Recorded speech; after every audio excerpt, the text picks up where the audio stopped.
Whether you're new to prepping or you've been around preparedness for a long time, there are some really bad ideas out there that people have about how they're going to handle any kind of an emergency situation. So in this video, we're going to talk about 10 of the worst ideas that people tend to have when it comes to prepping.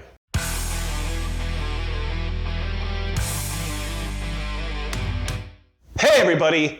It's Magic Prepper, and today we're talking about 10 of the worst ideas that people have when it comes to prepping.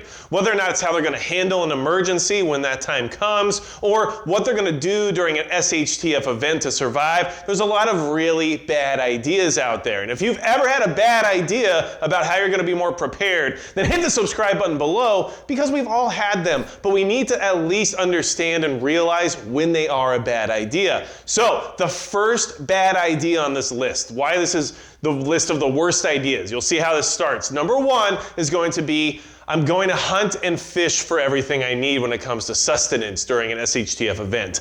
Hunting and fishing are important skills to have for anyone who's worried about preparedness. But unless you're hunting on a daily basis, or maybe you're a fisherman who goes out every single day and gets a catch, it's not a viable option for you to rely on the idea that throughout your daily life, when you have no experience at all with hunting or fishing, when the SHTF event occurs, you're suddenly going to become a master huntsman or a master fisherman. And you're going to walk out there into the woods and bring back game every single day to feed you and your family. That is just not how it's going to work. And if you learned anything from the Great Depression, it's that the deer populations at the time were decimated because everybody had the same idea. And then look at how big our population is now compared to then, and you'll see that that's just not going to work at all, especially for any type of long-term sustainment. So take hunting and fishing and throw it out the window for as how you're going to feed your family during an SHTF event, okay? Yes, it can help supplement, but do not rely on it solely. It's a bad idea, especially for those of you who are out there saying that stuff. You've never even fished before, never even hunted.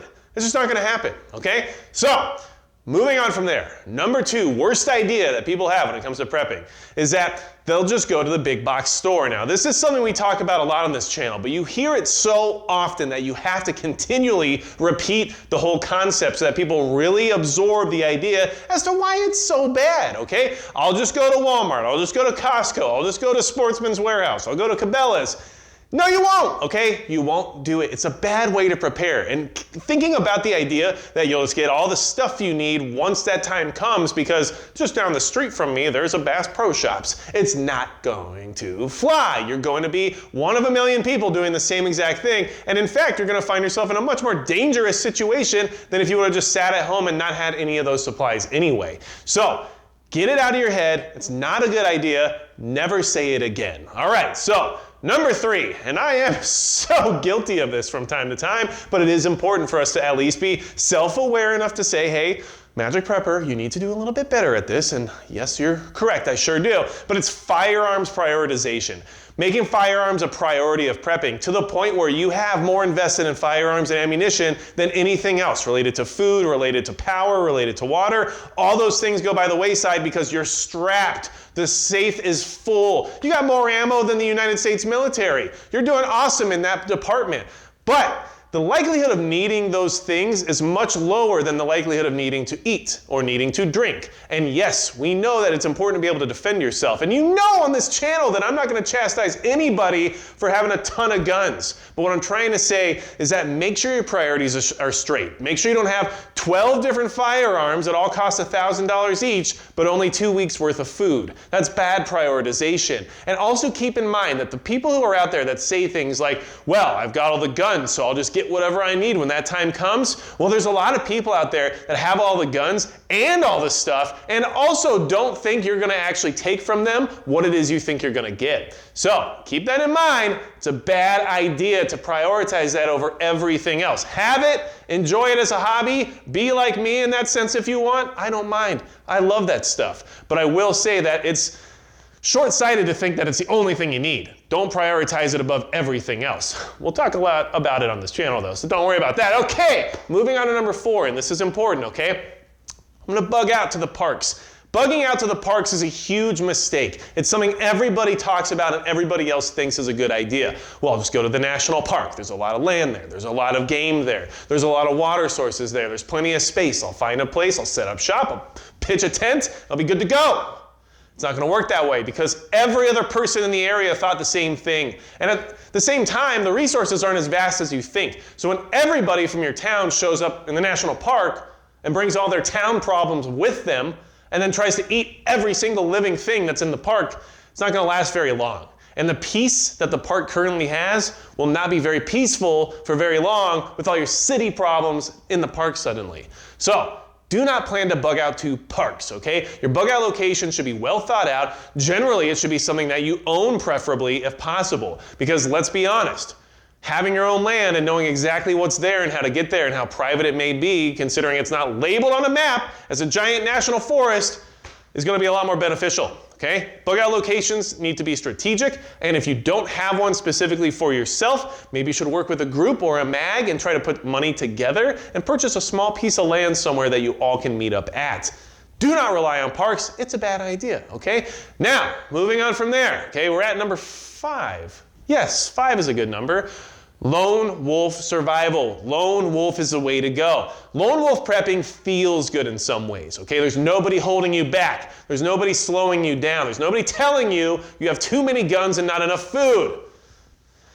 It never happens. But what I'm trying to say is that it's a bad idea. You have to network, you have to communicate with other people, and you have to build a group, because at the end of the day, yes, a lone wolf could get by for a certain amount of time, it's true. And there are certain benefits to being on your own, okay? The level of stealth that it provides, the fact that you don't have to worry about risk factors that are inherent with random groups of people, but at the same time, it's only going to last so long. You need other people to help you, especially in the case of an injury or a sickness, which is highly likely in an SHTF event, okay? So yes, you might have to start off lone wolf because you don't know people yet, but your goal should be to network and build community and build a group. Do not think that lone wolf is the way to go. You may be lone wolf now, and you should prepare for that to be the case until you find a group to be a part of. Very important. Do not be a lone wolf because you want to. Only be a lone wolf if it's a necessity, all right?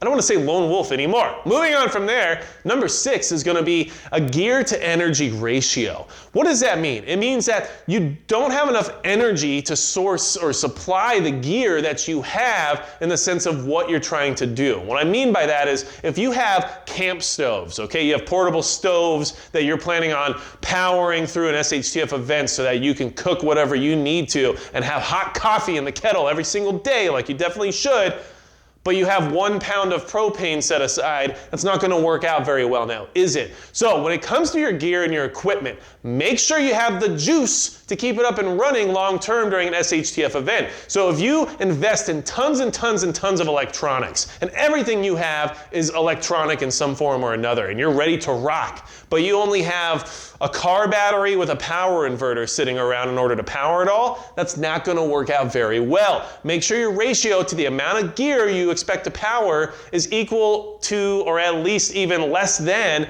the amount of fuel you have to power it throughout an emergency situation. That is very important. More of us out there could use a lot more gas, a lot more propane, and even more solar utility than what we all currently have. And I guarantee you that. We could always use more fuel. So make sure you're investing in fuel storage rather than only investing in the items that will consume the fuel. All right? So, moving on from there. We're on number 7 now.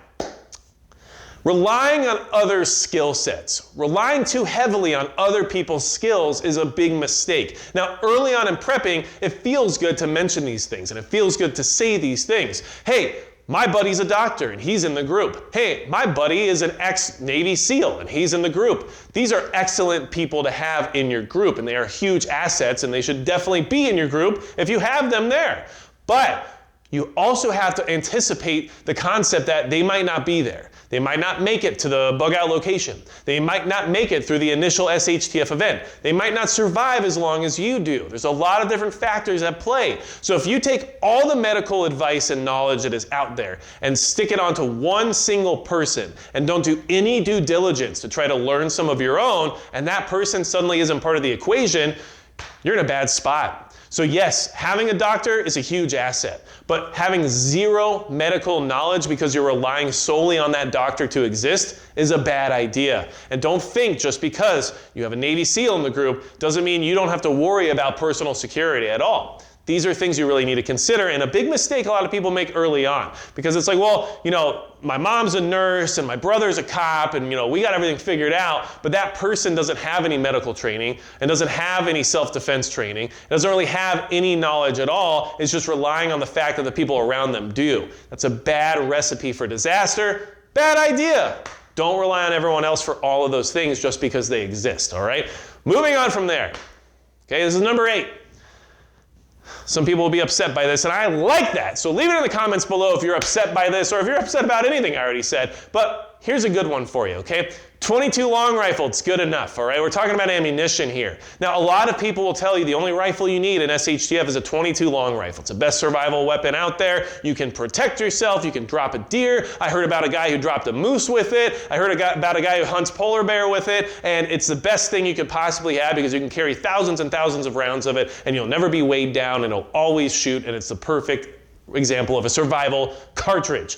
Now, there are some valid points to that, but the thing you have to understand is that it should not be your only option, and it is not good enough for everything, or else it's something that everyone on the planet would be using. Keep in mind that it's extremely light and very low recoiling, so it's very pleasant to shoot, and it has a lot of application, especially in hunting small game like squirrels or rabbits or anything along that line of nature. But keep in mind, it is not a very good self-defense round. You're compromising very strongly when it comes to that aspect. You're also counting on the fact that a lot of what you're going to be doing is hunting small game or using it for survival purposes more than you're going to use it for self-defense. And in any SHTF event or preparedness scenario, we aren't sure which one's going to be more of a priority in that moment. So I always suggest that, sure, if you want to pick 22 long rifle as your go-to firearm in the sense of like a Ruger 1022 or some kind of a bolt action or something more reliable even, go for it. That's up to you. Those are decisions you have to make. But I then at least suggest you have a handgun that's in a decent defensive caliber, like 9mm, in order to back that 22 long rifle up in case you find yourself in a bad situation.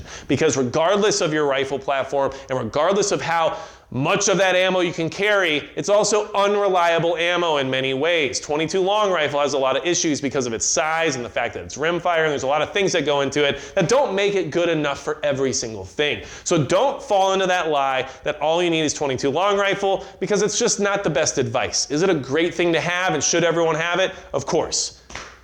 But is it the only caliber you should have? I definitely don't think so. And after saying that and pissing off everybody in the entire community, we're going to move on to number 9, okay? Number 9 is a big one that a lot of people have to deal with, and that is relying on your friends and family's locations as being your own. That is not a good plan or strategy, and a lot of people rely on that and say things like that, but they don't even actually have conversations with the people in their family in order to verify whether or not this plan is valid at all. And what I mean by that is the people who say things like, well, my uncle has a ranch out in Texas with 480 acres and it's all farmed and he's got guns and all this stuff, so we're just going to go there.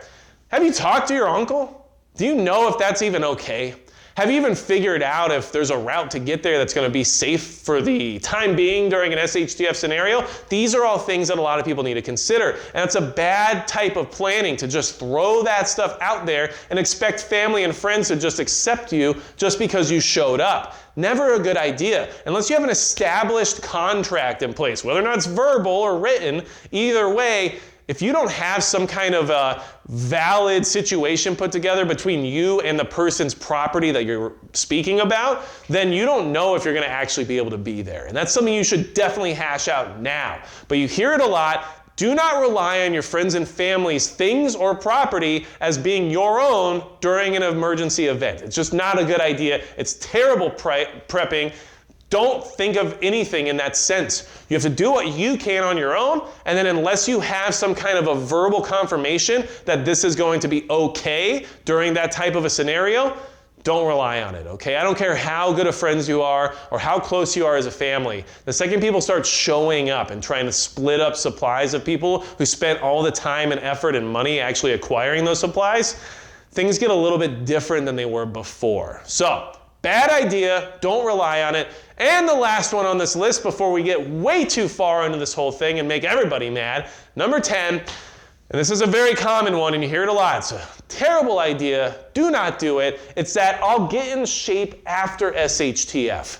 It doesn't work that way. It's not gonna be a viable option, okay? Well, during SHTF, I mean, there won't be a lot of food, I'll be working really hard, I'll be running and gunning and who knows what else, so I'll get in shape really fast.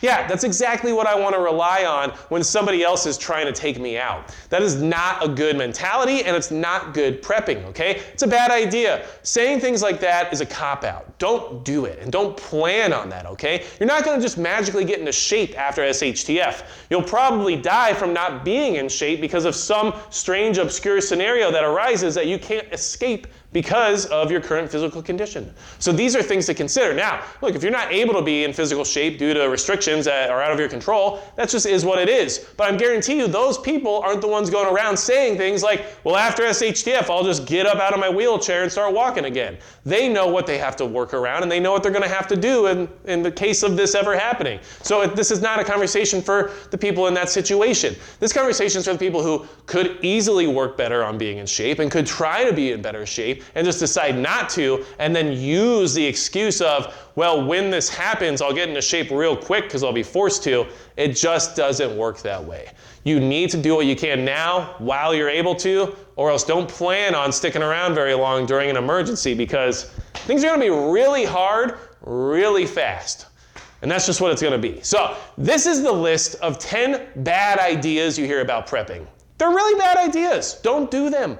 Don't rely on them. And if any of these ideas on the list were ideas you had, hopefully this gave you a wake-up call to say, well, maybe that's not a very good idea. Or, no, I didn't think about that. I never really talked to my uncle about going to his ranch. Maybe I should give him a phone call. These are things to think about now. I'm not trying to chastise anybody, but I want you to use some self-reflection and really think about if the plans you have are viable or not, and if they're gonna work or not, because this actually matters on whether or not you might survive. So, if you have more things to add to the list, leave them down below in the comments because that's where we have a good time around here. And without anything else to say about it, that's going to be it for Magic Prep.